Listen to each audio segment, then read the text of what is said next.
No one has claimed responsibility for that terrible attack. A law enforcement source says only one real weapon was found with the attacker. The front page of the French newspaper Le Figaro captures a feeling in France. It says, horror again. The path of destruction stretched for more than a mile along the scenic seaside promenade in the French resort city. Seth Doane has details of some of the victims who died in the attack. He is also in Nice. Seth, good morning to you. Good morning. We are beginning to learn more details about some of those who lost their lives, including one family who traveled here from the U.S.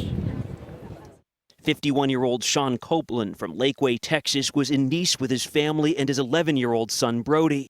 Both father and son lost their lives in last night's attack. A friend forwarded a statement from the family which read, "We are heartbroken and in shock over the loss of Brody Copeland, an amazing son and brother who lit up our lives, and Sean Copeland, a wonderful husband and father. They are so loved." The Little League team Brody played for posted this photo of him enjoying the beach in Nice during the trip. Copelands had joined a party of thousands during the Bastille Day celebrations, which turned into a nightmare when an attacker drove his truck through the crowd. In the horror of the night's events, American Grace Ann Morrow shot this video on her phone of crowds fleeing the scene. Sirens are going off everywhere.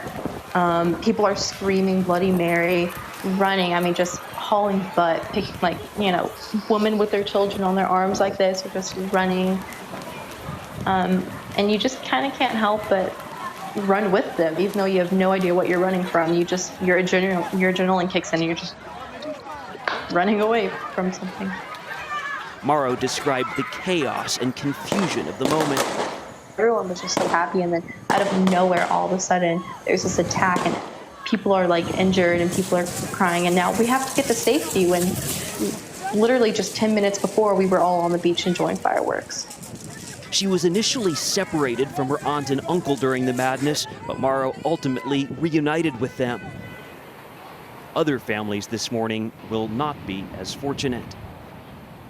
There are other eyewitness reports about people taking refuge in bathrooms, in basements, even knocking on strangers' doors to try to take refuge in people's houses. This morning, police say there are 50 young children in local hospitals.